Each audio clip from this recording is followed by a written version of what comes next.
Welcome into the Warzone Sports Network live show. I am your host, Tony Tucker, and thank you so much. However you got here, we really appreciate it. Please smash that subscribe, that follow, and let's talk sports. Join the party.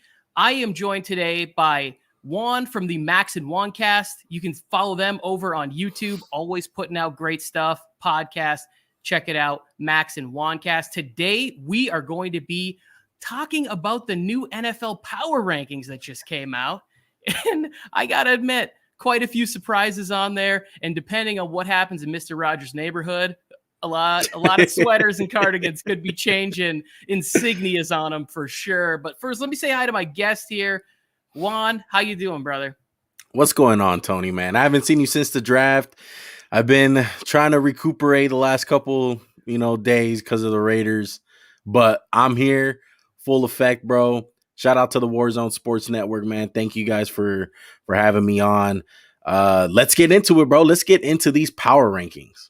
Well, and I'm not even gonna lie or try and pretend right now. Like, my wife would be asking me a question, and she'd be like, "Where's that?" And I'd be like, "The Rondell Moore's in the fridge." She's like, "What are you talking about?" I asked for the lemonade, and I'm like, "No, bro, Zaven me and Collins, Max, he's right there." Me and Max had to take a break from football. We're just way too much NFL draft. We had to talk basketball. We're like, we got to get back into another sport. Oh, yeah, I created like a little palate cleanser at the end of this show. If it goes short, I have a little graphic for the NBA because I got some complaining to do. Joe Morley jumping in here saying hi. Yes, sir. Thank you, Joe. Everybody, comment with where your team is at. Well, let's go ahead. Let's take a look. We're gonna go through the list, and we'll be jumping in and out of the little screen share thing that we put together here. So obviously we don't need to get into this. Tom Brady and his cult down in Tampa was able to bring back all 29 starters, every water boy, and everybody who ever even thought about being part of the Tampa Bay Buccaneers family last season. So great for him. Thanks a lot for ruining all of that. We get the Chiefs at number 2. Yeah. Let me ask you this real quick, Juan. Don't want to spend a lot of time here, but do you think they'd be number 2 had they not miraculously rebuilt their line on the fly so fast? Yeah, I think at the end of the day, they're still number 2. Maybe not for the NFL Network, but for me personally, they're for sure number 2. No matter what, they still got Patrick Mahomes, nonetheless. Like, yeah, the line is just a boost. Yeah, no, there was no wrong answer, but you got that one wrong. Here we go. We're moving on to number 3. I'm just busting your balls, brother. Here we go with the Buffalo Bills. And I think that had they not had so much success with it, just seemed like offensive line were falling to them. I was like, does everybody else needs offensive line too, right? Hey, Cowboys, Cardinals, you guys realize you got to protect your quarterback. No, we'll just make sure that the Kansas City Chiefs, 2-time Super Bowl appearances or back-to-back Super Bowl appearances, get all of the offensive linemen. But the Buffalo Bills at 3. I'm kind of shocked. To be honest. I know I would have them high, but number 3, I don't know. I don't have the teams in my head like right now, but I'm getting a weird feeling that they shouldn't be at 3. But I get it. Josh Allen, they were in the AFC Championship. You never know, man. They can have a super slump because their division is going to be tough this year. Yeah, it's tough for me because I think we're going to notice a trend. So let's get out of here and go to our first. We're going to talk about the Bills, right? Like, yeah. Let's get out of this. Let's get face to face and locked in here. Marv Levy approves this message with the Buffalo Bills at 3. I know Marv somewhere sitting in a rocking chair right now is like, how about my Buffalo Bills? I don't know why he sounds like a bad Harry Carey impersonation. Oh my goodness. But the Bills moving up to 3 in the rankings feels right because they addressed offensive line, defensive line in the draft. Josh Allen, you assume he's going to take a step forward, which is, like we all love that. This feels like a good spot for me, especially because there's so many questions in that the AFC East. What's Cam going to do? Is Mac Jones going to take Uber? Is Tua going to be able to get over the hump? There's just a lot of questions right there. I mean, they're the only team without a quarterback question mark. Zach Wilson's an unknown, as good as people think he's going to be. Who knows what the hell the New England Patriots are going to do, like you said, with Cam. And Tua, he's not proven either. I mean, me and Max are always saying it. The man got a noodle arm, as far as what I can see. And it's like, Ryan Fitzpatrick won a lot of those games last season. He's not going to be there. So Josh Allen is the only guy that's really cemented in as a great quarterback in the NFL. And I mean, their biggest problem last season was their defensive line, in my opinion. And they went out and they got it. Their two first picks, Gregory Rousseau from Miami and then Carlos Basham. Like, those are two big guys. They're athletic. That's what they need, because their line is either old or just non-talented. Like, they wound up busting on Ed Oliver a couple seasons back. And I'm glad that they helped out their trenches, because like you said, they did get offensive line also. And I'll say this, that one of the things I noticed about the Buffalo Bills was that they probably would have had trouble against a Pop Warner team running the football. Like, that the rush game last year was not good. It was kind of by choice, though. It was kind of by choice. I mean, their offense was the 5-out, and granted, like, it worked. I wouldn't, there was a difference, okay? I think you can say that with the Steelers. The Steelers, they could not run the ball for their lives. Even if they were up by 30 points, they were going to still pass the ball. Check this house you're in right here. Check this come in here and bashing the Steelers like that. I mean, I had to, but look, there's a difference in that, though. I truly feel like the Bills, when it came down to it, they were able to run the ball when they had to. It's just their offense was just predicated off 5-out, Cole Beasley in the slot, just a bunch of weapons and guys out on the outside, but not to the point of the Steelers. Like, the Steelers are on a whole nother level. Yeah, I agree. We're gonna pop back into this list real quick. Bills at 3. I like it. Green Bay Packers, according to this, they fall one spot, previously ranked. So we got the Green Bay Packers here. The fall has already begun. It's already begun. And we're going to come back to this in a second, but let's sneak in a couple more. We got at 5, the Baltimore Ravens. This one to me seemed a little bit high. How do you feel about these two teams where they're at? I get the Rodgers and Green Bay thing. I really do, with the whole Rodgers rumors. But, like, this team is good. They're a halftime, like, Hail Mary pass away from being in the Super Bowl. Like, that's the way I see it. And people are going to criticize the way that they've been drafting. They drafted a corner in the first round. They're just pissing off Rodgers left and right. But if Rodgers winds up staying there, like, they're still a top 5 team, how they should be. And then the Ravens, I mean, are you a big fan of Lamar Jackson, Tony? I love Lamar Jackson. And yesterday I said they hooked him up, and it's now going to be the Jackson 5. It's going to be Wallace and Bateman and Andrews and Dobbins. And who am I forgetting here? Hollywood. I forgot Hollywood Brown. I'm so sorry. To me, I don't see it. They're gonna be good regular season. I always compare the Baltimore Ravens to the Milwaukee Bucks. They have like such a great regular season formula, but when it comes down to the playoffs, like when Lamar Jackson has to throw the ball, it's a problem.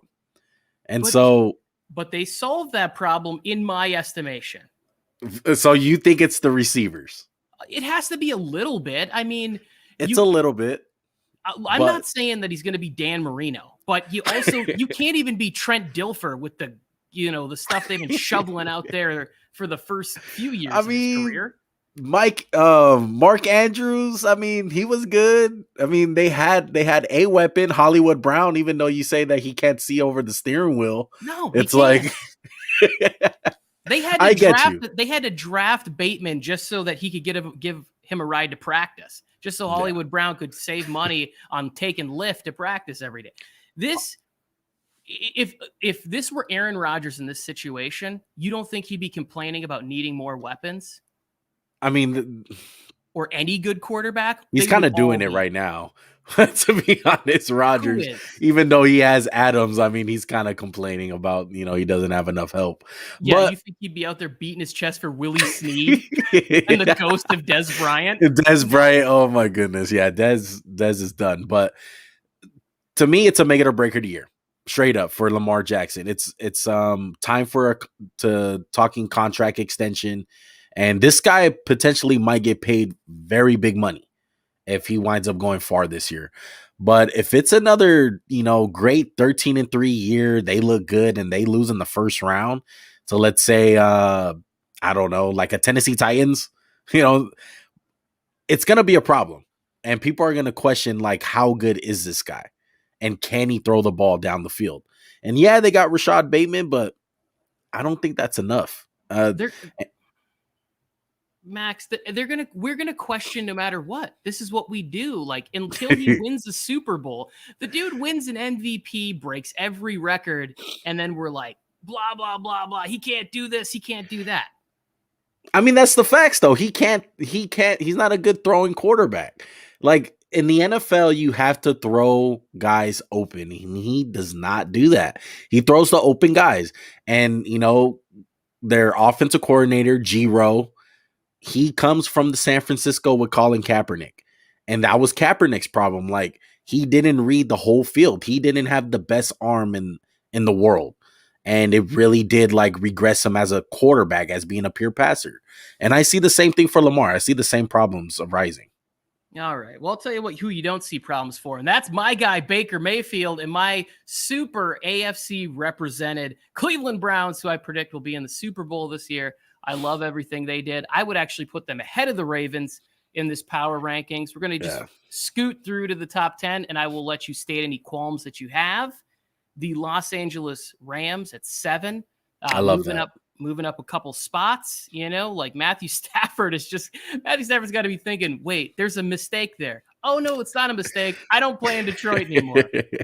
The Seahawks at number 8. This shocked me because everybody has just been predicting the demise of Seattle.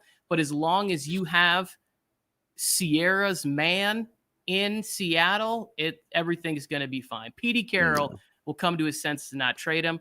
You got the 49ers at 9. Also, to me, maybe a spot too high.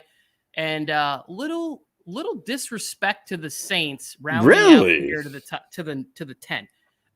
What do you mean, really? Like, we talked about the Saints as like them possibly being better without Drew Brees. Am I right? To a certain point, yeah. So they don't have Drew Brees, and we think they're going to be worse?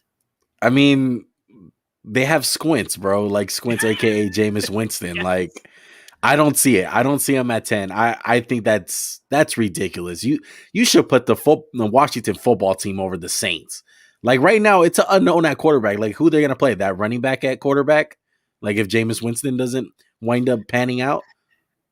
Well, I still think that's winning football. Like, I don't necessarily think it's pretty, but I think that Sean Payton could find a way to make that one. He's gonna make a way. He's gonna find a way. But when it comes, I'm gonna sound like a broken record this episode. But you have to be able to throw the ball when it comes down to those passing downs. Like, what is Jameis Winston or Taysom Hill gonna do when it's 3rd and 12? You need to throw the ball, and you're in the 4th quarter, and you're down 4. Do you want like, real answer? Yeah. Winston's going to throw an interception, and Taysom Hill's going to get 3 yards. So yeah, exactly. Like Taysom Hill's going to get short. Like, he only gets 10 yards, and he's 2 yards short. But you're exactly right, and that's where I come back to. To me, the top 10 power rankings should be not teams who are going to do good in the regular season, but teams who have a legitimate chance of winning the Super Bowl. Like, in order. That's the way I would do it. Okay. I like that theory, I guess, because so let's go back up here and spend a little bit more time with the Lambeau free fall, right? Because the Green Bay Packers are at 4, but let's just say hypothetically they don't have Aaron Rodgers anymore.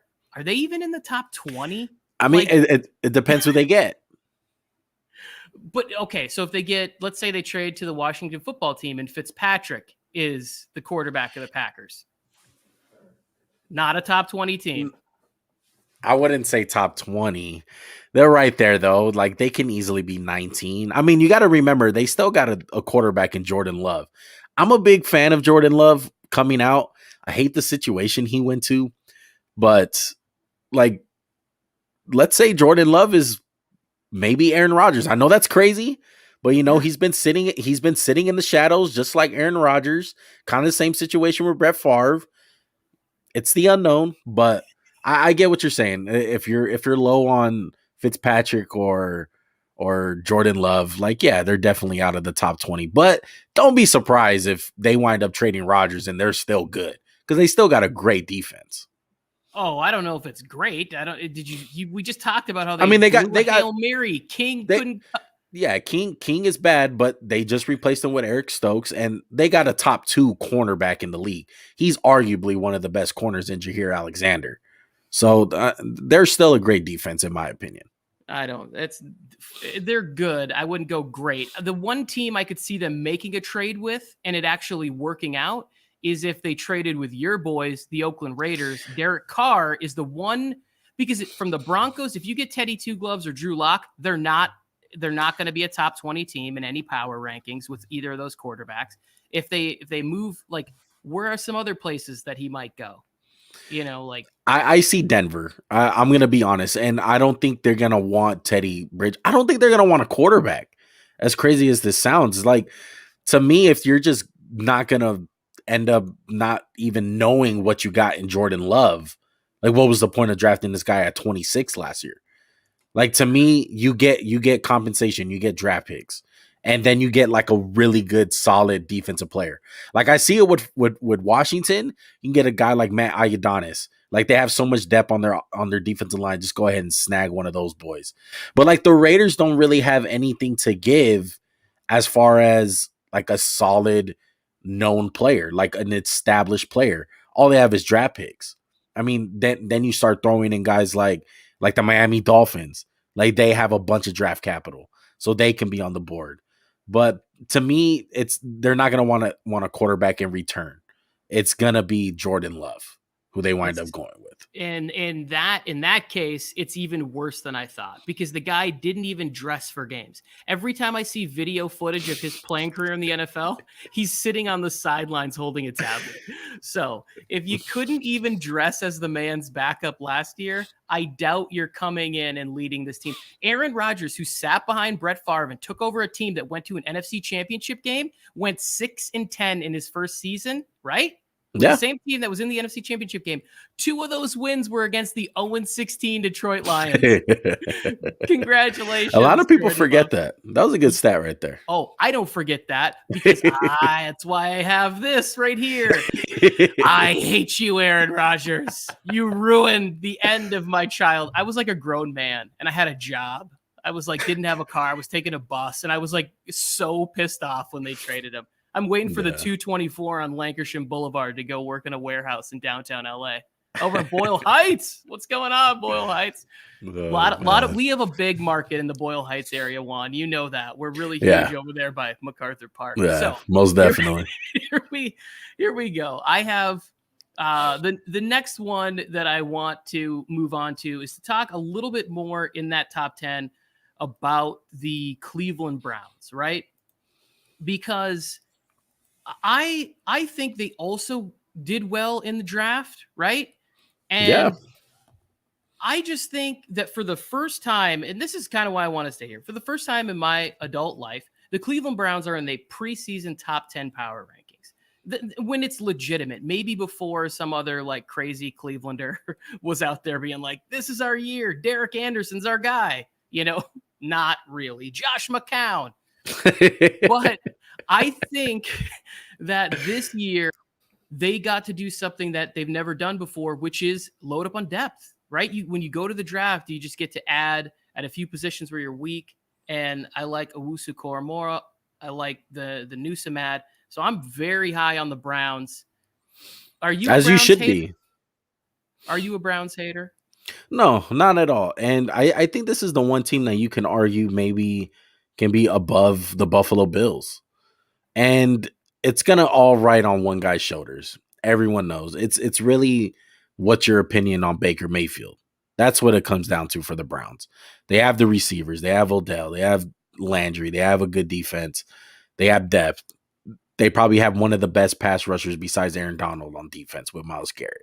So they have all the talent in the world. But the one unknown is Baker Mayfield. And he played really great last year.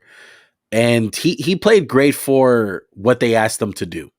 It was play action, run heavy with Nick Chubb, and just make throws when you had to. Get those big shots down the middle of the field due to play action. And he did his job. To me, he really did prove something to me in that Kansas City Chiefs game. Even though they lost, like I thought he played really good. And that's like a time when you expect a guy like Baker Mayfield to kind of fold. Super Bowl champs on the road. You already kind of like won the season with that win against Pittsburgh. Like you're just happy with that one. And you can easily just go ahead and lie down against the Chiefs. But they didn't, bro. They kept on fighting. And they were a fourth down away from possibly winning that game and having a chance. But I love it. I love the Cleveland Browns. I have high hopes. Hopefully Baker keeps it up. That's what it's going to come down to. Like if Baker is good, they're number 3. They're the number 3 team to win the Super Bowl. That's how good this team is. Yeah, no, I agree. And to me, they're right there in that mix with the Bills and the Chiefs and the Browns. And I think that the running game, I think potential home field advantage in the playoffs this year is going to be a big deal for the Browns. And I see good things for them. Also, too, I take a little bit of umbrage with the fact that Baker would have a tendency to fold. For me, it's more he tries to do too much and can't do that thing, right? It's the hero ball that isn't necessarily going to be on brand for this guy. Credit to his head coach. He's kind of slowly getting that out of him. Oh yes, I agree with that. I'm gonna go ahead. We're not gonna go back to the graphic here. We got Steelers at 11, the Titans at 12, which was a little. I don't know about that. Still some holes for me. I would have the Colts at 13 ahead of them. Here, you want me to throw this thing back up here? Throw it on the screen, Tony. Just throw it in the bag, fabulous style. Here we go. Yes, sir. Throw it in the bag. So, as I said, I already scrolled through a couple of these. Everybody loves fabulous. Here we go.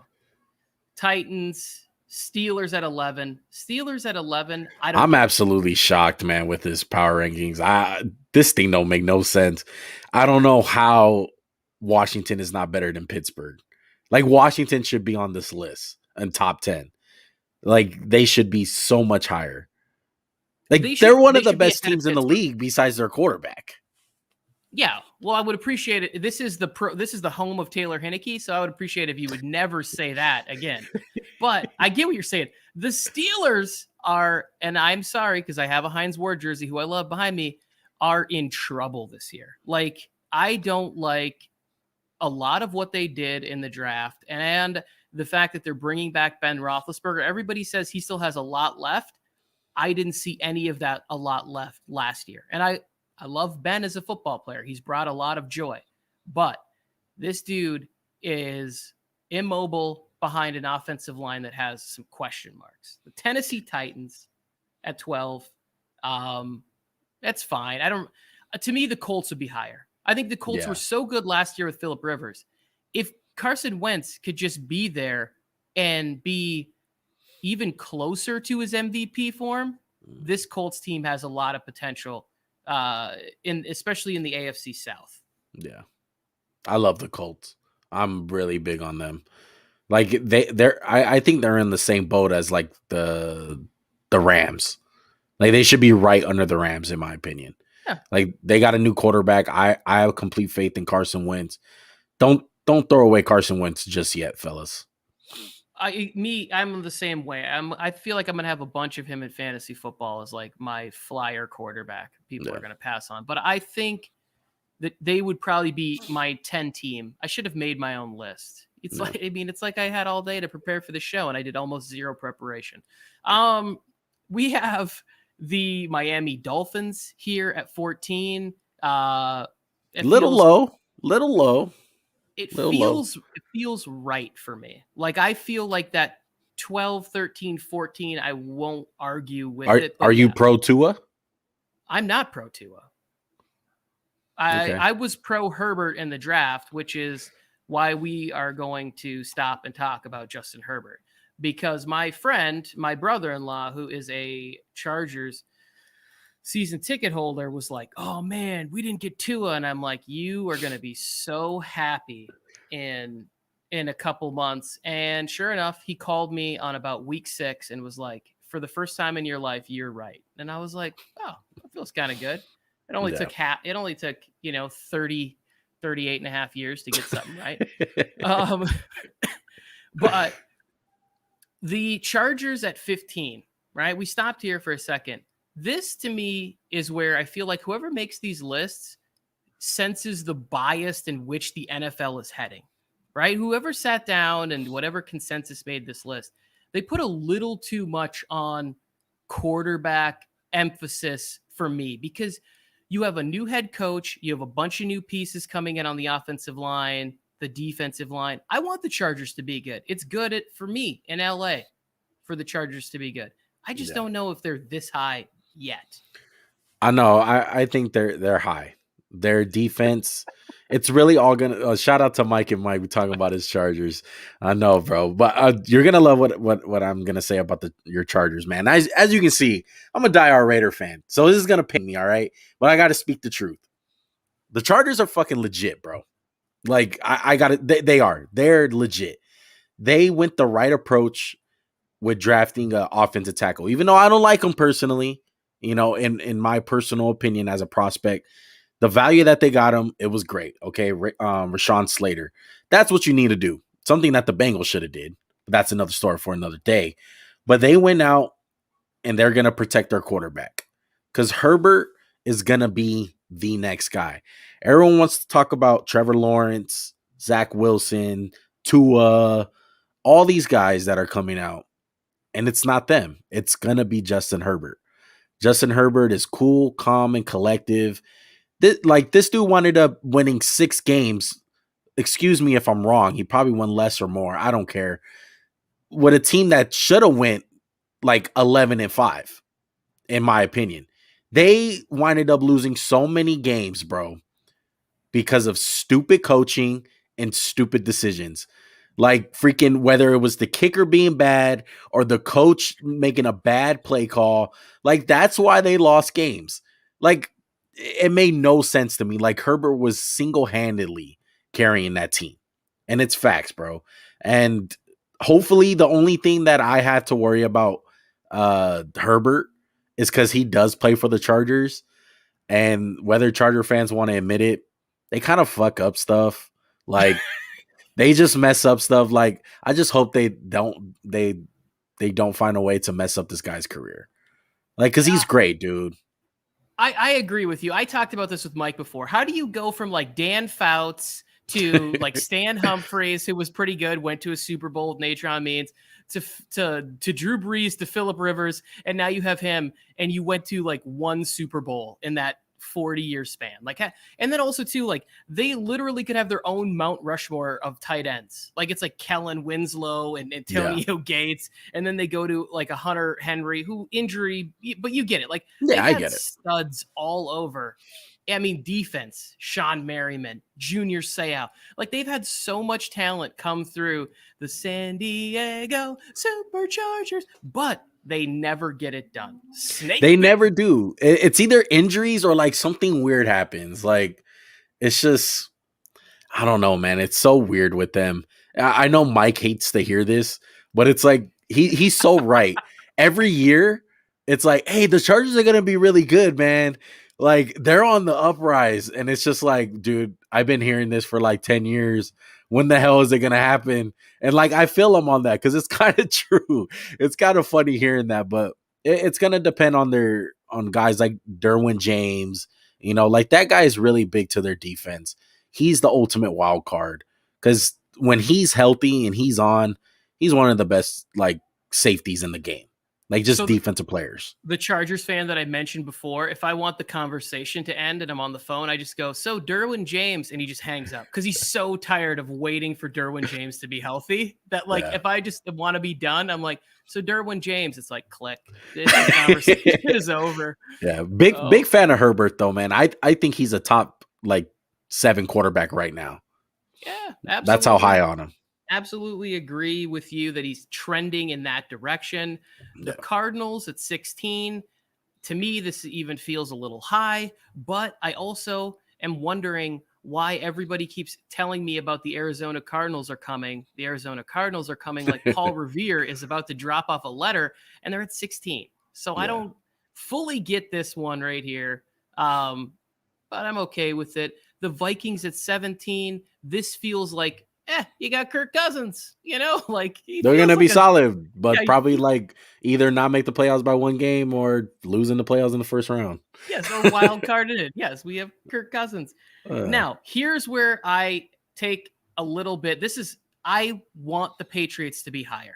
I'm going to have to see the Patriots have back-to-back bad seasons, right? There's gonna be less COVID stuff. There's gonna be, they brought in all these pieces. Cam's gonna get full-time. Everybody wants to predict the end of Cam Newton. The end of Cam Newton will come in injuries, but this man old school will die on his sword on the field. Like he will go out getting blown up by the ghost of Luke Kuechly, will come back, former teammate. Should have come up with a better linebacker, but I couldn't. Is going to just meet him at the goal line, and that's Cam will be like limp off the field, and that'll be the end of Cam Newton. But the Patriots at 18 feels low to me. The Bears at 19 makes sense. Lot of issues with this team, and then we need to see how they're going to handle the transition of Justin Fields. And then we're going to stop here. What? We're going to hang out for a second. I'm absolutely shocked right now. We are going to hang out. I didn't see this list. Okay. Literally, you're showing this to me for the first time. I was expecting us to be way lower. 20? We dropped down 2 spots, but damn. You, me, and everybody else. What the heck is this? Number 20. Okay, because I don't think that, first of all, the draft, we don't need to go there. I think we've talked about it enough. Like, I don't know what happened. I just want to say this, Tony. I just want to say this. I get you. It's easy to bag on us. All right, we suck. I get it. We're a laughing stock. Blah, blah, blah, blah, blah. Final thoughts, though, on the Raiders. It's not as bad as people are making it out to be. It's really not. I don't think it's as bad. But let's move on. Go ahead. This is a division that we can agree. The Chiefs, what they did, they said, hey, we have this weakness, and they just went and attacked it. And somehow they kept letting people come to them. Like, it just seemed like everybody was coming to them as the Raiders were running the other direction. I like what the Broncos are doing defensively. And if they get Aaron Rodgers, you're going to have a division. You're going to have a division with Patrick Mahomes. Like, they're going to play 6 games against 3 of probably the top 10 quarterbacks. Like, let's say Herbert is 10, and that's a low end by our estimation. You just said he was approaching 7. Then you would be playing Patrick Mahomes, who's 1, and then Rodgers, who's like 1A, him and Wilson and whoever else, Brady, you want to throw in there. But that would be your division. And Derek Carr. Put up. Mike is just trying to get the shots in right now, man, because the Chargers are good. Look at that question. Go ahead, pop that up. I missed a couple of them here. Here we go. So we got San Diego Superchargers. Thank you for recognizing talent when you see it, my friend. We got your brother jumping in here for your back. Shout out to my brother, bro. I love it. Thank you, Son. Son's made a really nice appearance on the Max and Juancast live show that I caught the other night. Very passionate Raiders fan. Fan question: who is better, Raiders or Chargers? I mean, it's you guys. It's the Chargers, okay? But like, I wouldn't be surprised if we beat you guys this year because your guys' like coaching might be soft again. Like, you guys are the Chargers, man. You guys are just as bad as us. You guys, like, to top it all off, you guys don't even have history. You guys haven't even won a Super Bowl, Mike. Come on. Don't let me get me started, bro. I low-key don't like Charger fans, man. I mean, come on. They're in our division. I'm a Raider fan.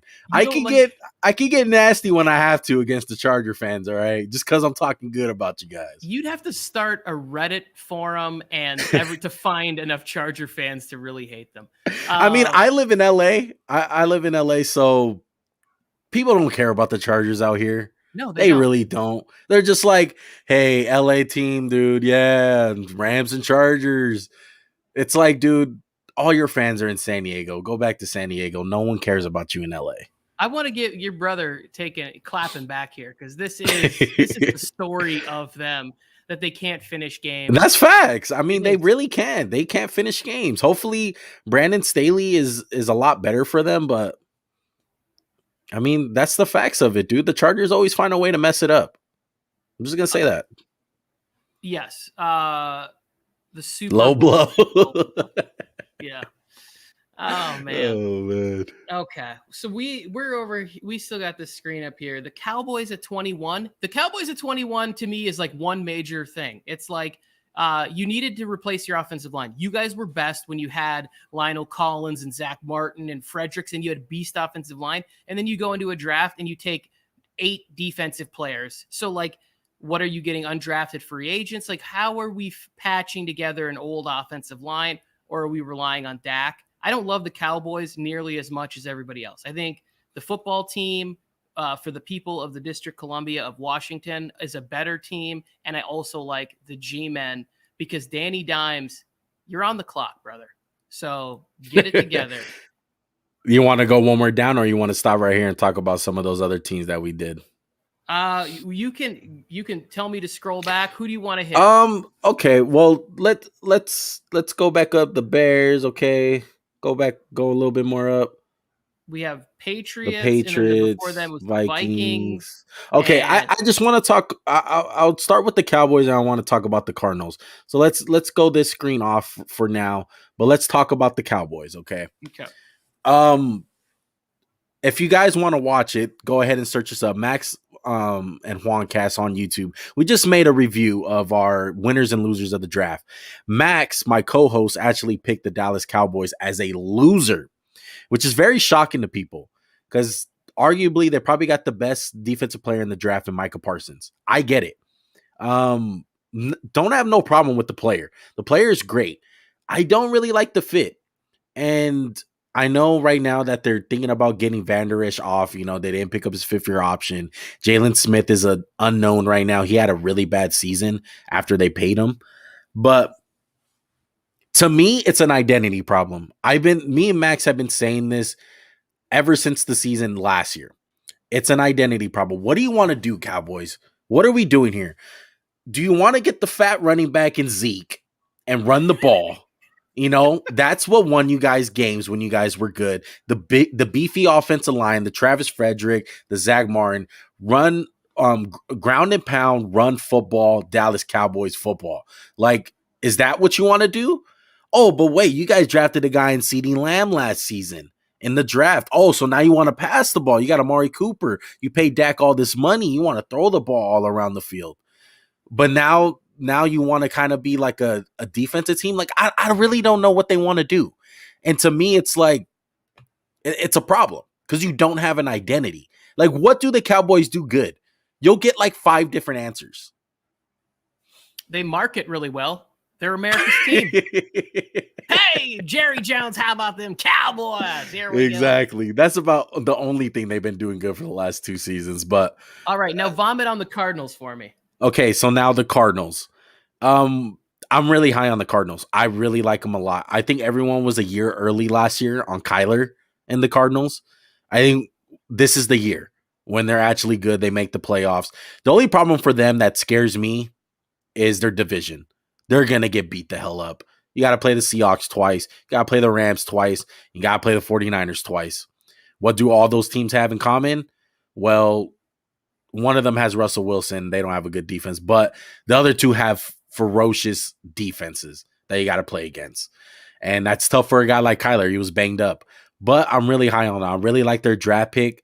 I like the guy out of Tulsa. He's going to replace a guy like Hassan Riddick, but I'm really high. I know you're not. You know, they got a bunch of old guys that are kind of like ring chasing and JJ Watt, but they're really good, dude. Like they got Chandler Jones on the other side. Like, I don't mind JJ Watt being a sidekick, just being the guy who wins one-on-one matchups. I can't support that at all. When you don't get any offensive line and you have to play Aaron Donald twice, it's their coach run a hole in you. I get it, but you have a quarterback who needs to stay healthy, who couldn't stay healthy last year. And when then you go to who's the backup? John Skelton? I don't even know. Like Drew Stanton? Who's the back? Like who's coming in for you? Because Kyler Murray is going to get banged up. It's going to happen. There's no. Yeah, it's all on Kyler. It is. But part of it of them not drafting offensive linemen is their scheme. It's the Cliff Kingsbury scheme. Like it's the spread. It's quick passes. Like even their run plays are not really like run plays. Like they just run to an area rather than just like downhill blocking. But I think they'll be fine. They're going to be really good. If Kyler stays healthy, I'm really high on the Cardinals. They're really talented. I agree. This is another team I thought was too low was the New York Giants. I thought they made great moves in the offseason. The question, it's like, this is what I was saying about the trend. It's like, if they're suspicious about your quarterback play, you're like all of a sudden like 6 spots higher. If they're high on your quarterback play, but you're in the middle, you're like 6 spots up. Like, so it's like Herbert and the Chargers are at 15 and the Giants, who I believe have a better roster, they have more talent on offense and they have a really strong defense and made moves over there. So like if anything, they're comparable, but they're separated by 7 spots. What's the difference? It's Herbert versus Danny Dimes. Danny Dimes. Yeah. So it's just, to me, this one didn't. It's all on his shoulders. It really is. Yes. The Falcons, Arthur Smith had a great comment where he's like, if they wanted somebody for a rebuild, they hired the wrong guy. And I was like, well, coach, you're at least doing a remodel because you did not come to a good team, homie. Like you guys went and got Kyle Pitts. I love it. But you addressed some needs. I thought they had a good draft, but you at least have to admit, coach, that you got to do a little bit of, move the sofa around or something. Like you can't do the same thing that you were doing under Dan Quinn or it's going to be bad. They're kind of in the middle of stuff, but let's move on. I'll hit on them after we go we might as well go all the way to 32. This is absolutely insane. This makes no sense. 24. You and I are going to be on the same page with this one because with Alex Smith running out there with a surgically repaired robotic $1 million man leg, they had a solid draft, man. Yes, and a great draft. The Broncos at 26. We're going to circle back. We're going to highlight the Broncos and we're going to talk about them. The Jets at 27. This to me also feels generous. It feels like these people are like, hey, we're optimistic about Zach Wilson. And they're a year away, if anything, more than that, probably. Yeah, I would have them. And it's what's the difference between 27 and 32? Jared Goff, Dan Campbell. I don't know. There's not much. Yeah, it's pretty thin, but this to me that's is also low. This is disrespectful. We're going to circle back. We're going to talk about the Panthers briefly. The Bengals at 29. I get it. You draft Chase and you don't draft Sewell. I'll never be able to understand that draft pick for the rest of my life. Unless Sewell's just a total bust, and you can't even really blame that on him. He ends up in Detroit. The Jacksonville Jaguars at 30. This is fine to me. We're kind of getting down to that place where it's like, who's it's, what's it's, McCall it. This to me, no questions asked, last place. How are they not? This is disrespectful to put the Lions here because the Lions have been making all the right moves. They get all the draft capital and picks and whatever from moving on Stafford. They have a solid draft, in my opinion, addressing needs. Like, other than the coach sort of sounding like a maniac, they're doing all of the right things in Detroit for the first time in my life. Yeah. So 32, that's harsh. They're going to suck, but they're not going to be worst team in the league suck. Like, Jared Goff, he's bad. Don't get me wrong. Like, he's not good at all from any stretch of the imagination. Sean McVay really made that dude. But, he's not a bum to the point where he shouldn't be a starting quarterback. I just don't think he's a good quarterback. That's about it. But 32 is harsh, man. They had an amazing. I had him down as one of my winners. I absolutely love what Dan Campbell's doing. He's changing the culture there. When you get 3 dogs like that, Penei Sewell, Onwuzurike, and Ali McNeil, those are 3 big MFers, bro. Like, they're huge, and they're gonna be building blocks for them. You know what I'm realizing? Oh, there they are. 25. We skipped over them. This is too high for me too. That was the other thing I wanted to point out. Sorry, Max. Hate to break it to you, but Okay. you're looking at about 4.5 wins this season. Damn. It's not good. It's not good. The Eagles, it's not a good situation. Well, let's hit on the Eagles, okay? And spend like about 30 seconds on them. They're old. Yeah. Okay, they're old, and that's the problem with them. I love their draft. I had them down as a winner. I think the only thing that could have made it better was them drafting Justin Fields. I truly do believe that. I am a believer in Justin Fields. I think a lot of teams made a mistake on letting him drop that far. But that's besides the point. Philadelphia wound up getting Devontae Smith. He's great. Like, he's going to be fine. But they're not going to be good within next year. It's going to take a couple more drafts. They're going to have to rebuild. Like, this team is rebuilding. That's the facts of it. But you see what you got in Jalen Hurts. Take it season by season. Hopefully a good quarterback comes up next year and they really elevate themselves.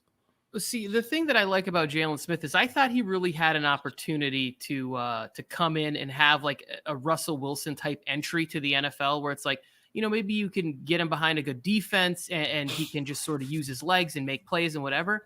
He's going to be scrambling and running for his life and trying to do everything he can. And I don't think he's going to get a fair shake at what he could be in an NFL team, because he's going to be asked to carry a large load every single week. He's going to be pushing a wheelbarrow of shit every week for the Philadelphia Eagles for a 17-game season.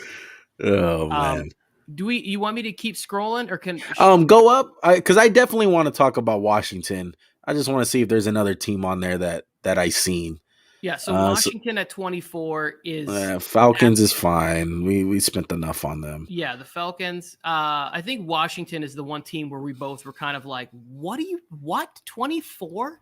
Like, they made the playoffs last year. The defense got better. They had a good draft. They have a veteran head coach. 24, and they added Fitzmagic. Come on. Look, whether or not you want to agree on Fitzpatrick or not, like, the facts are that he's better than Dwayne Haskins. And like, I know he's your boy. I know that's a joke. Tyler, I'm joking about that. Tyler Heineke. Oh no, Taylor is my boy. We're tight. We text often. I know that's your boy, but the facts are that he's better than him. Okay, and if he's not better than Alex Smith, he's just damn near the same. So with this team going to the playoffs last season, and yes, I understand that their division was super weak and the NFC least, aka NFC East, they got one of the best defenses in the league. That's what it comes down to. Like, Chase Young, that defensive line, it's ridiculous.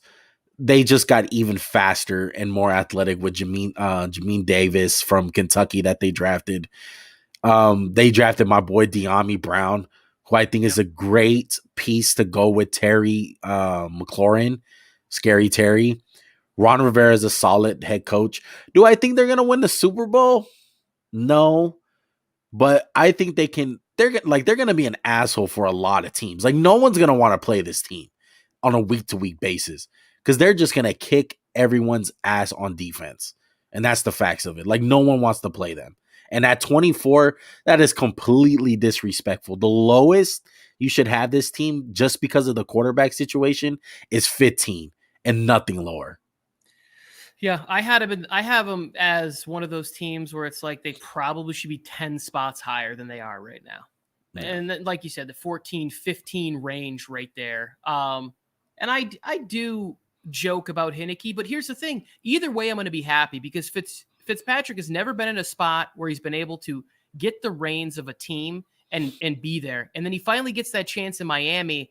And then Brian Flores is like, hey, the big guy upstairs is like, we got to put this kid on the field and see what we have, because we may want to trade 17 times in the 2021 draft. And then we'll draft Jalen Waddle so that he can have a security blanket. And what? He had it all planned out. What happened, Dolphins? But I thought the Dolphins were like seeing that so that they could trade up and then they could get a quarterback if they wanted. And it's like, well, Justin Fields is there, but now we believe in Tua, so we're going to draft out the Alabama receiver.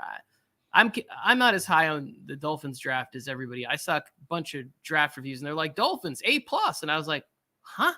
Wait, what? Where's the A+? Yeah, Max had him as a winner. I kind of pushed back just because of the whole Jalen Waddle pick. I love what they did after that, but to me it's Tua, like noodle arm Tua. He's gonna be hard to evaluate. Okay, I'm closing this thing out. We've seen enough of that right there. I want to get to some thoughts on this. Let me hit these comments up real quick. Your brother jumped back in here. I see them probably going 9-7 and possibly winning the division. The fact that they're in the NFC least gives them a chance. Yes, sir. Yes, and he tells us that it is the football team. I agree, Sans. I'm with you, brother, all the way. I would like to talk about this right here, and that is the Denver Broncos, because if this man pictured here in the corner is the quarterback or Teddy Two Gloves, I couldn't find a picture of him where the gloves were like jazz hands or anything great like that. So I went with Drew Lock. Yeah. If they can switch out Aaron Rodgers to this team, they aren't 24 or 25 or 26 or whatever they were in these they're three power rankings. Yes. That defense with Von Miller and Bradley Chubb and adding Patrick Surtain on defense and a defensive head coach in Vic Fangio, Aaron Rodgers would go to the Broncos. And that offense, the Broncos offense has some skill, some talent, underrated talent. Javonte Williams might get there, and with all the pressure that would come off, he might be able to be Rookie of the Year. Because, I mean, Melvin Gordon couldn't beat out Phillip Lindsay. I don't think he's beaten out Javonte Williams by about week 7 or 8. I don't think you'll be able to keep that kid off the field. So, knowing my luck as a Raider fan, it's going to happen, and I'm going to hate it. Like, I'm just going to have to deal with, like, seeing my team get their, like, butts kicked 8 times a year by, like, 3 really good quarterbacks. It's going to be hell. You know, it's hell. I'm just living in it. But it can happen, Tony. It really can. I absolutely believe it. He can kind of follow in like the Peyton Manning footsteps. We're being trolled. I love this. I am better than Zach Wilson and Trevor Lawrence. I agree, Justin. Well, maybe not on Trevor. It's a push for me. Trey Lance will bust. Rookie of the Year. Yes, you will. You're gonna beat out the Red. Shout out to Justin Fields, bro. Go ahead and retweet us. This feels really, really good. I love my brother, who is we grew up big Michigan fans. I'm a big Michigan State fan growing up in that part of the country. We hate Ohio State. My brother cannot stop talking about how good he thinks Justin Fields is. He's good, man. I don't see what people have a problem with him. Yeah, can he read the field a little bit better? Yeah. But at least he doesn't have like major problems like Trey Lance. I know that's going to stir up some people's feelings, but I mean, that's the facts. Trey Lance is a big project. He really is. He has all the tools to be a great quarterback, but he's a huge project, just like Josh Allen was. But Justin Fields, to me, like, if that's the only problem, if he can't read the field and he has minor mechanic issues, it's like, really, you're gonna pass up on a guy just because of that reason? Okay, Justin Fields. McFraud. I gotta start using that. I've never used that one. Patrick McFraud. I like that one. The next one. You gotta go. If you want to read the rest of Justin Fields, who's going off in here, you gotta go get to the live comments and read Justin Fields busting jokes in here. I'll just finish with this. The Broncos are Aaron Rodgers away from being in that conversation with the Bills, Chiefs, and the Browns, in my opinion. If you had to put money down today on what team, like, other than the Packers, what team is he going to go to? You had to put money down right now. On Monday, I said the team I wanted him to go to was Washington, because that division's trash. And if you could allow Chase Young to pin his ears back, that'd be ridiculous. There's also a pretty good trade package they could put together. A lot of first and second round picks they could send. I think it's the Broncos. Like, I think I do think you said they don't need a quarterback in return, but why not get a veteran? Why not say, hey, we need Teddy Bridgewater in a trade to Green Bay, just in case Jordan Love doesn't work out? I mean, they'll ask for him, but it's not going to be anything like, it's not going to be the make it or break it. They're not going to be like, well, we're not doing it if we don't get Teddy Bridgewater. It's like, nah, just throw him in. Throw him in there. Go ahead and sweeten the deal a little bit. But I don't think it's going to be a make it or break it. The only problem with the Broncos is the fact that they might not be willing to give up one of those pieces. Because they're going to have to give up one of those guys. They're going to have to either give up like a Jerry Jeudy, even a guy like you mentioned, like a Bradley Chubb. Like I do think the Packers are going to want to get their hands on one of those really good players. Well, let me break it down like this. If all of a sudden June and July come and they start seeing Jordan Love on the field and they think he's going to be the guy, It might rapid the process. Yeah, they might come out and say, "Hey, who had the best offer again? Let me go back and check. Let me check the receipts of everybody who still wants to bring it," and the price comes down a little bit because this GM also doesn't want to look like a buffoon or lose his job or whatever, but he's going to look like a bigger idiot if the reason that he loses out on Aaron Rodgers is because he had to draft Jordan Love without having a conversation with an egomaniac. Like that's it sounds like all he wanted was a conversation. I don't believe that. I think he just wants, I think he's wanted out of Green Bay for a while, which is, it's fine. Yeah. I get it. Like some people just aren't meant for Green Bay. Most people aren't meant for Green Bay.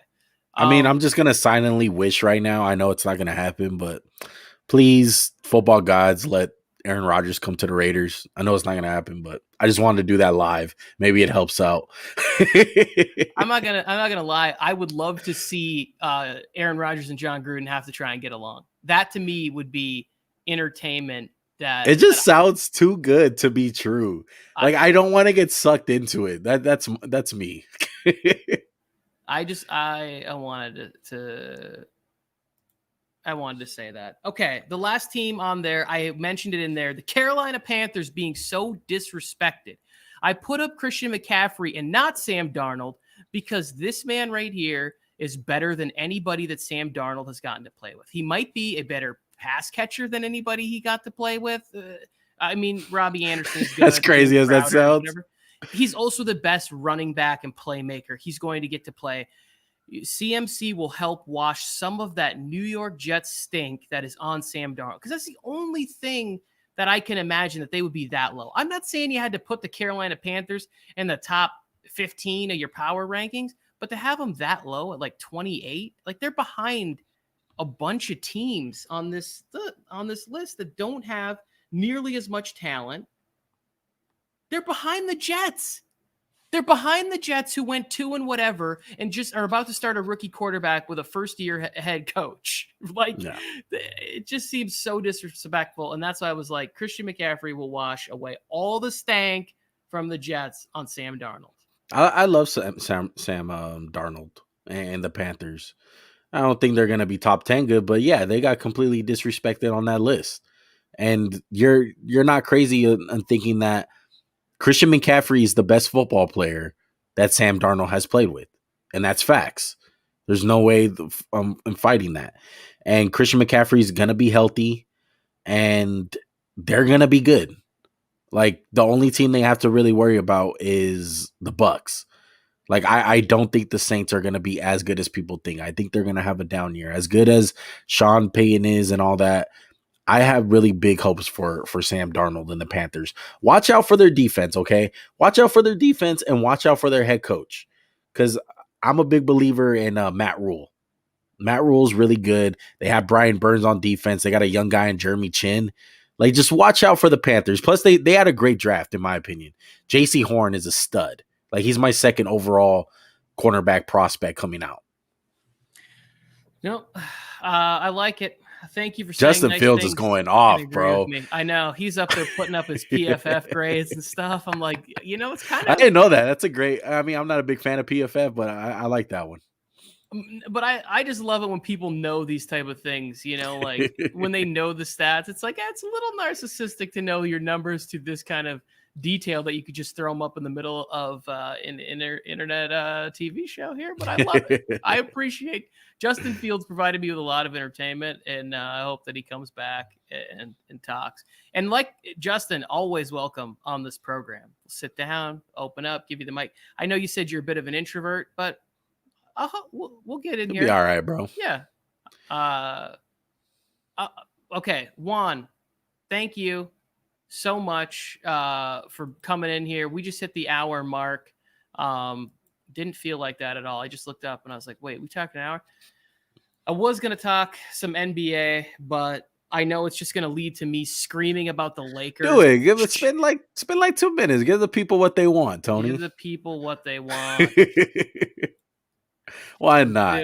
I'm always down for hoops talk, man. We just came out with a podcast today on hoops. What you got to say? I did watch, and I was very entertained with all of the Russell Westbrook, right? Stuff. Because here's my thing with Russell, with anybody. If I say that Russell Westbrook is the 5th ranked point guard, so I got to switch my brain. It's not that. I barely graduated high school, people. So if I say he's the 8th best point guard of the 30 years that I've been watching the NBA, that's not a slight.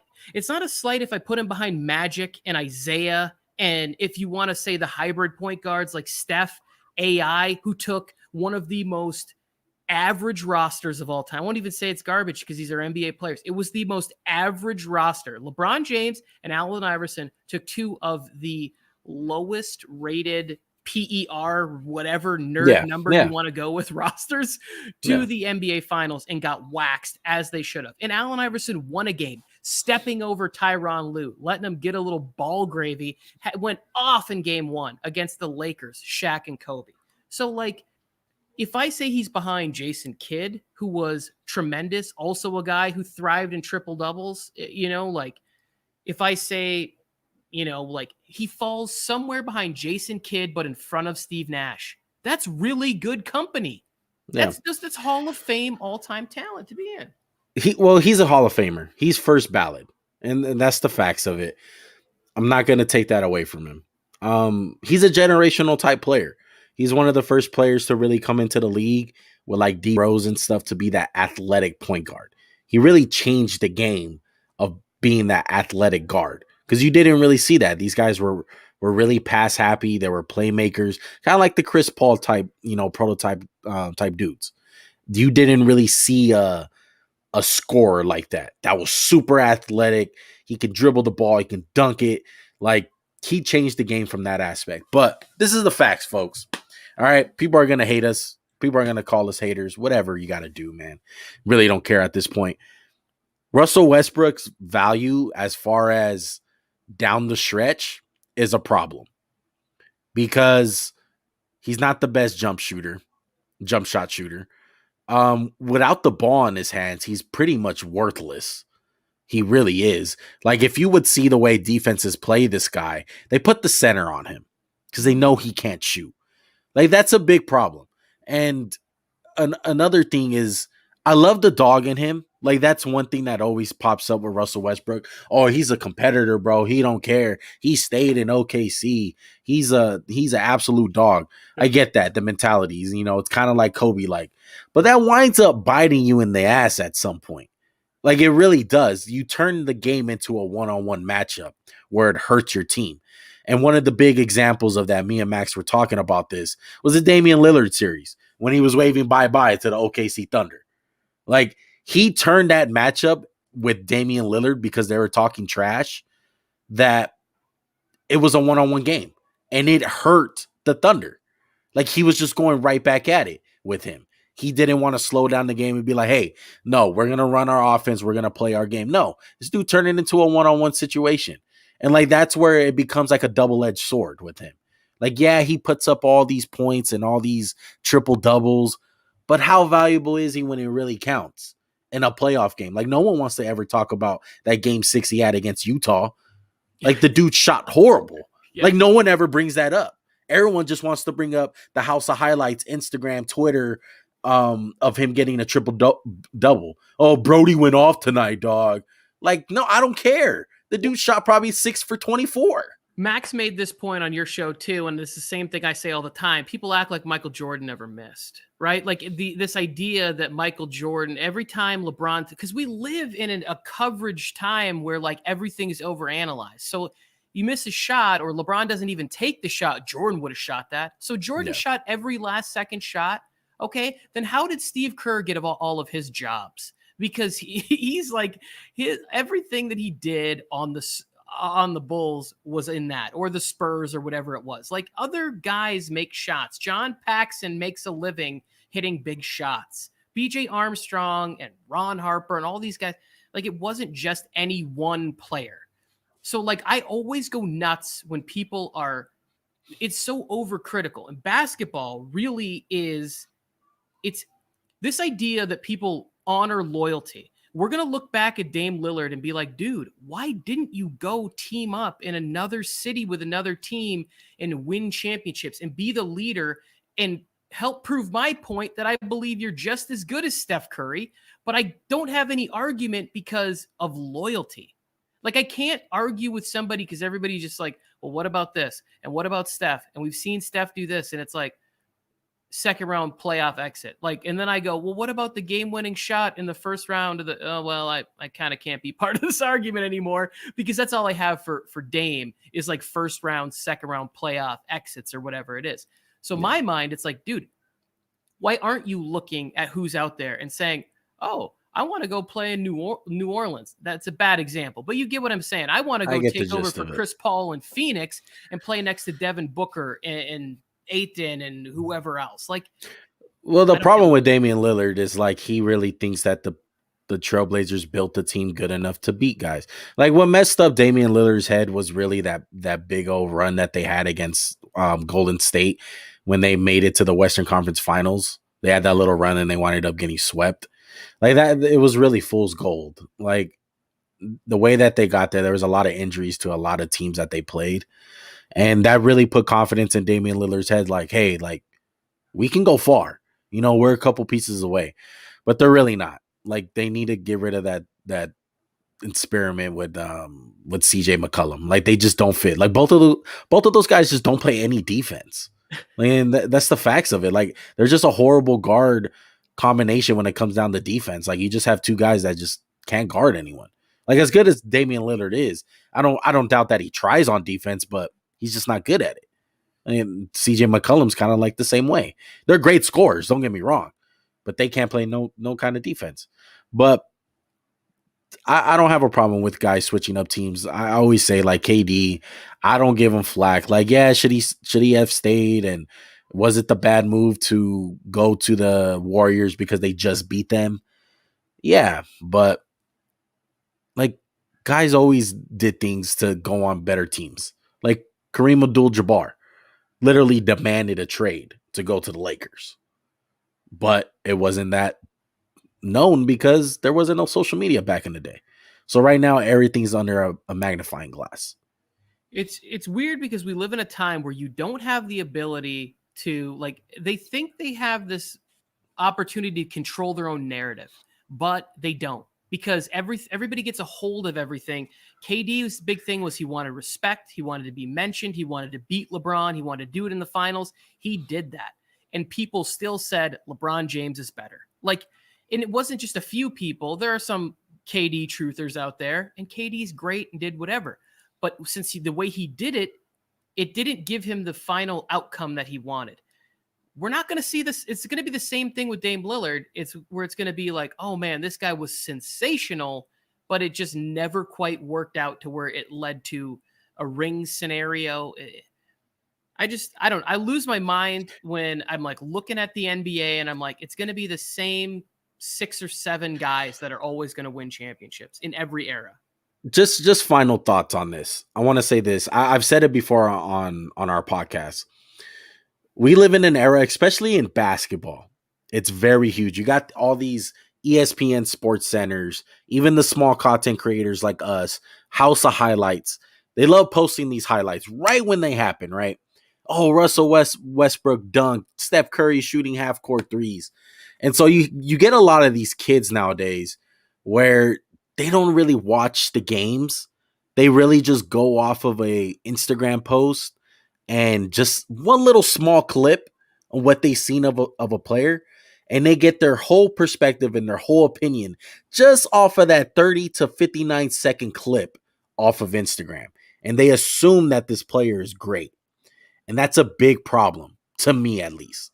Like, if you're going to have a strong opinion about someone, please don't make it off of a 30-second clip. Yeah, Like you have to take it with context. Like that's the whole big thing with Russell Westbrook. Everyone just looks at the stat line. It's like someone getting the newspaper. Oh, this guy scored a triple double. Well, he must be good. It's like Max, no, like watch the game. Take it with some context. we're literally selling NTFs or whatever, the non-fungible token stuff, and NFTs or whatever, where we're literally selling like 5-second highlights of NBA players, like these hot trick top. It's probably a gold mine. I probably shouldn't be making fun of it. I probably should be investing in it and like, yeah. Making sure it's a great bit. Like it's great. It works. Like I follow content creators that do that kind of content, and it's great. I love it, but you have to have a balance. You have to have a balance in it, and you can't get like suckered into it, because that's what winds up happening. You get people that have these strong opinions, and it's like, bro, like, are you watching the same player as I am? Like that's what I don't get with these Russell Westbrook comments. I just really don't. It's like it's not a crime to talk about a bad game that he had. Like as much as praises you're going to give him, you got to give him criticism. And that doesn't mean I'm a hater. It just means I have a strong opinion about him and I disagree with it. There's nothing wrong with that. There's nothing wrong with criticizing a player. It doesn't mean you're a hater, because automatically you get labeled as that.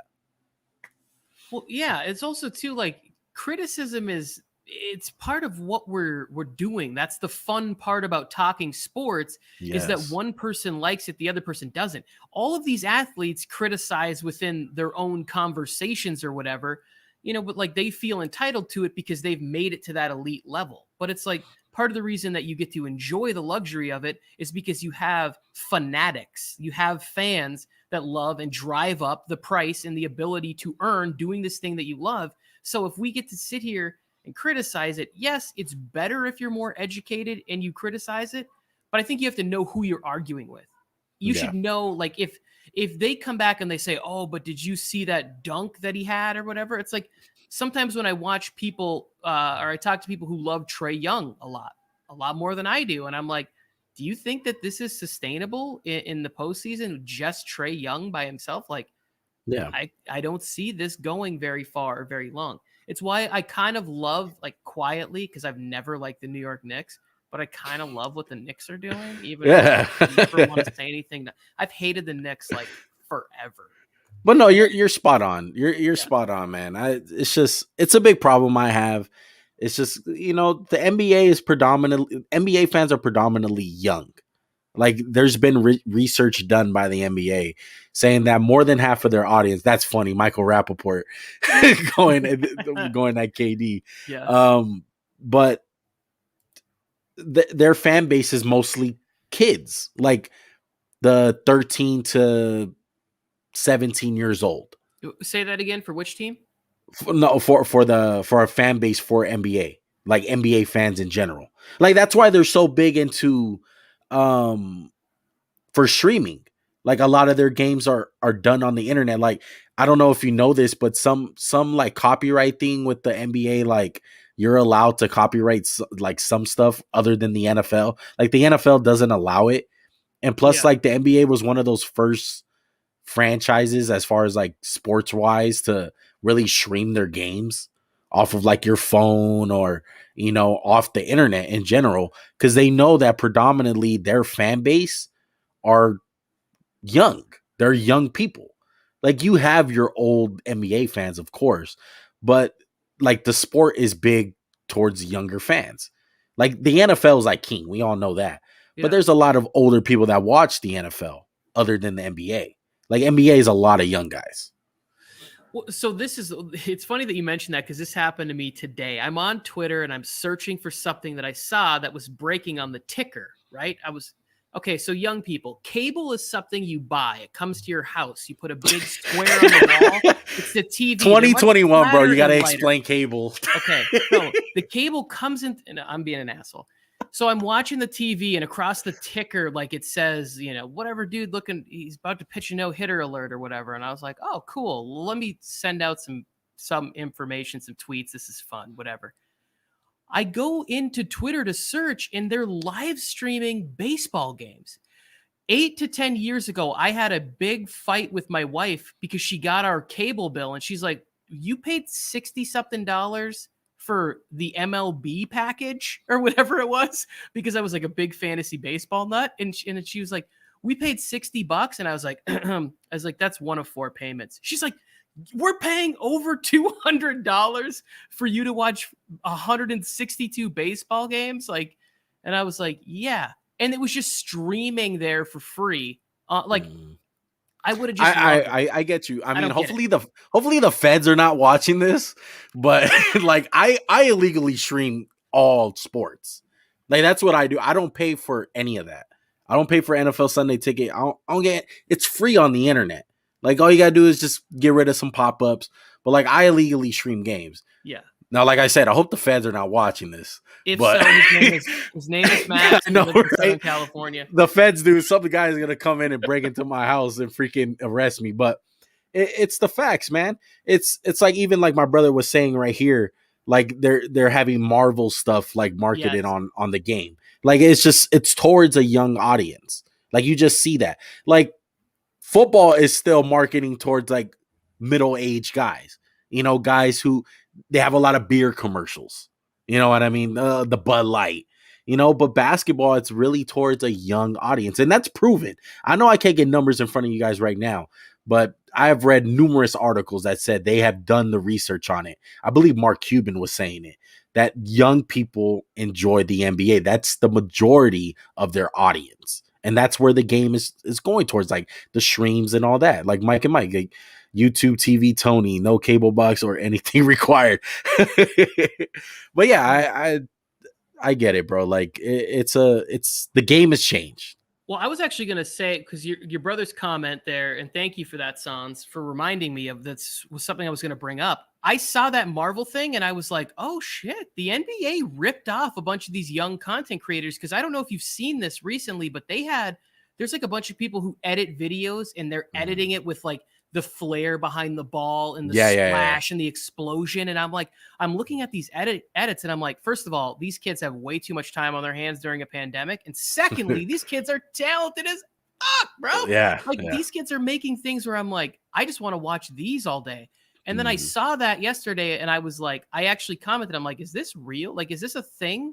Why didn't I see this? It was on NBA TV, which I get. I just don't typically watch my games there. And I guess it was on there and I was like, oh, this is fun. But it was like the slime zone. I got 3 kids. They're all nerdy into like science and video games and all that kind of stuff. Not really into sports. So I sat my middle child down to watch the Nickelodeon zone. And he was like, is this for real? Like, what is... He's like, yeah, and it's kind of weird that you bring that up. The NFL tried it and it was weird. It was cringe when they had the playoff game on Nickelodeon. I will say the one that I liked better was the Nickelodeon version of it as opposed to the Watch Party. Even though I think the Watch Party was geared towards me, I liked the coverage or the attempt. I would not watch it ever again by choice. Like I wouldn't be like the slime zone. I wouldn't do that again by choice. But it was more entertaining than Jesse Palmer and Kerry Champion or whoever was doing that game. They went too low. Like and the kids, they went kids. Like the NBA, like I said, the NBA is like the 13-year-olds. You know what I mean? Like the Marvel stuff, like that fits. You know, that's 13 to 17-year-olds. Even grown people like Marvel comics. You know what I mean? Like some people just grew up with them, but that's predominantly like a teenager type thing, and that's where the NBA is winning right now. Like as far as the young audience. San Diego would disagree with you every June, where it's like filled with grown men in suits. Hey man, I've actually been to Comic-Con. Fun fact about me. I went. I'm not a big Comic-Con guy, and I know millions of people will be so jealous of me because I went. I ended up getting free tickets, and I just felt out of place. I was just like, what is going on right now?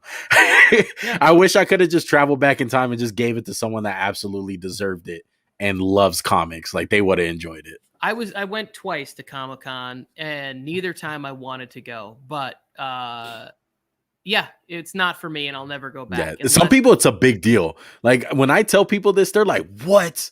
You went to Comic Con, bro? I've been trying to go to Comic Con forever. I'm like, yeah, got free tickets. Yeah. We got passes in their ear. And now I won't do that. It'll feel like a one-upper. Anyways, I'm not going to share my story. I was like, yeah, this will, yeah. Go ahead, bro. I'm Another just trying day, to. I don't another care, time.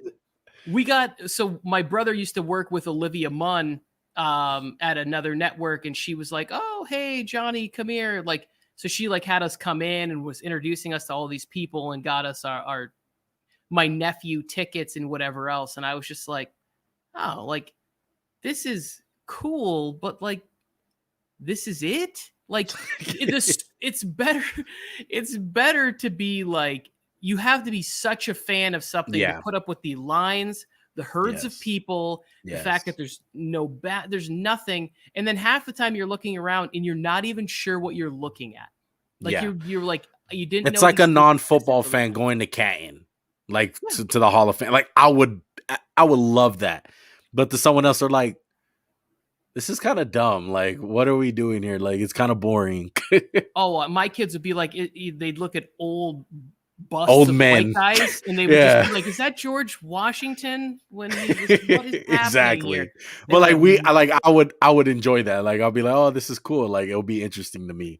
Those kind of same boat with people with comics. Yeah, I get if you're into any of that stuff, it is your time, your place.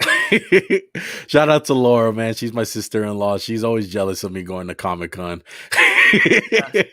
Thank you, Laura, first of all, for jumping in here and also letting us know that you hate him for that. Why didn't you give him to her? Did you not know Laura? I didn't know her at the time, and it was literally on the fly. I one of my family members knew someone that worked at the hotel that was like the hotel for people staying for Comic-Con. And she wanted up getting hands on some tickets. And she literally told me the night before, like, hey, the Comic-Con convention's going on. Do you want tickets? I'm like, sure, I'm not doing anything. Like, I'll go. I wanted to go with my dad and stuff. And like, he was more interested than me. Laura, privately before the show, he told me even if he knew you, he wouldn't have given to you. You guys can work that out off the air. I appreciate you for stopping by. You're the best. Appreciate you guys, man. Let's wrap this up, Juan, because I heard a knock at social services. They're telling me to feed my children. So I'm going to get inside. Always appreciate you hanging out here. Go and check out the Max and Juan cast. Always great content dropping on Instagram, on their YouTube page. The videos, I'm so glad to see you guys getting in there, getting in front of the camera and starting to dominate in that space too. And the podcast, check that out everywhere. Warzone Sports Network, everybody. I should have plugged this at the beginning. I need to get better. I should just tape a note to the screen. Sports Force came out. I sat in for Joe Skirto this week and I went nuts on Aaron Rodgers and Jerry Jones. Into the crosshairs. Welcome. You guys know everything bro. You guys are to the Warzone Sports Network YouTube and find it, click it, like it, subscribe it, and we appreciate all of you. We're gonna go out here with this comment from Laura that I will put on the screen, and I will be back, hopefully to dazzle and entertain with more ridiculous on Friday night. No doubt. That's why every year he gets coal for Christmas. Bah humbug Juan. Thank you, Laura. I'll see you on Friday.